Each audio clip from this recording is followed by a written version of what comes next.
আজকে রান্না করা হবে মুরগির রোস্ট। খেয়েছি, তার হাড়গুলি আছে, সেই হাড়গুলো দিয়ে পা, চামড়া, মাথা, গিলা দিয়ে রান্না করা হবে। ভুনা দেখতে পাচ্ছেন আমি এভাবে কেটে নিয়েছি। পাগুলাও সুন্দর করে পরিষ্কার করা হয়েছে। পা দিয়ে রান্না করা হবে, তার সাথে চামড়া, গিলা, মাংস খাওয়া হয়েছে। এই হাড় আছে, একটু মাংস আছে, সেই হাড় মাংস দিয়ে, মুরগির মাংস দিয়ে একটু আলু দিয়ে ভুনা করা হবে। খেতে কিন্তু খুবই মজাদার, ছেলেমেয়েরা কিন্তু খুবই পছন্দ করে। আজকে সেই রান্নাটা করা হবে।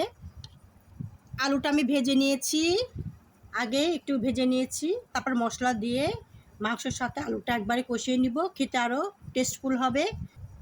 খেতে কিন্তু খুবই মজাদার, খুবই ভালো লাগে খেতে। চামড়াও ভালো লাগে, পা আছে, পাটা ছেলেমেয়ে সবাই পছন্দ করে, আমারও ভালো লাগে। তার সাথে আছে কলিজা, সব একসাথে মিক্সড করে একটু আলু দিয়ে ভুনা করা হবে। তেল ঢেলে দিচ্ছি, পেঁয়াজ কুচি দিয়ে মশলা দিয়ে দিচ্ছি। একটু সিদ্ধ হলে মশলা দিয়ে দিব।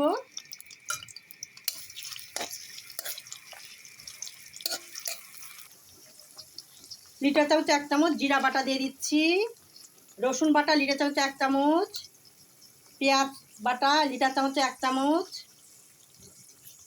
আদা বাটা লিটার চামচে 1 চামচ।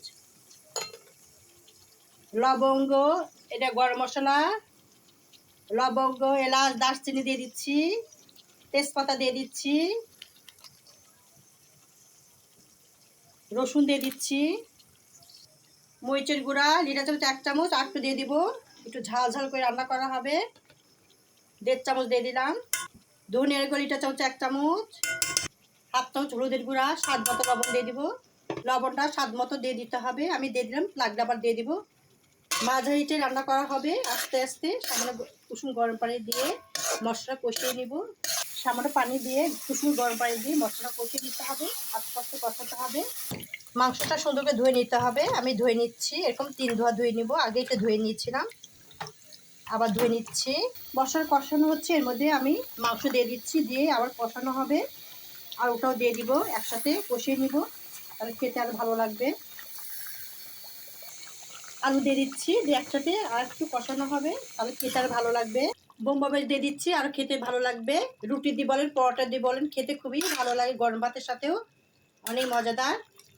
রেসিপিটা ভালো লাগলে অবশ্যই লাইক, কমেন্ট, শেয়ার করবেন। প্রথম থেকে শেষ পর্যন্ত দেখবেন। যদি ভালো লেগে থাকে অবশ্যই লাইক, একটা কমেন্ট করে যাবেন। একটু পেঁয়াজের বেস্তা দিয়ে দিচ্ছি। গরম মশলা, জিরা গুঁড়া করা আছে সেটা দিয়ে দিব।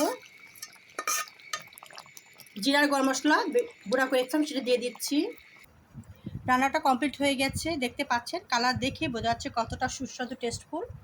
রুটি দিয়ে বলেন, পরোটা দিয়ে বলেন, গরম ভাতের সাথে খুবই মজাদার। আমি বেশি করে রান্না করেছি, আমার ছেলেমেয়েরা খুবই পছন্দ করে, এই জন্য বেশি করে রান্না করেছি। আপনারা পারলে অল্প করে রান্না করবেন। যদি রেসিপিটা ভালো লাগে থাকে অবশ্যই লাইক, কমেন্ট, শেয়ার করে দিবেন। শুভকামনা রইল পরবর্তী রেসিপি দেখার জন্য। সাবস্ক্রাইব করবেন, আমাদের ভিডিও যদি দেখতে পারেন লাইক, কমেন্ট করতে পারেন। আপনাদের কাছে আন্তরিক শুভেচ্ছা, ভালোবাসা রইল। আল্লাহ হাফেজ।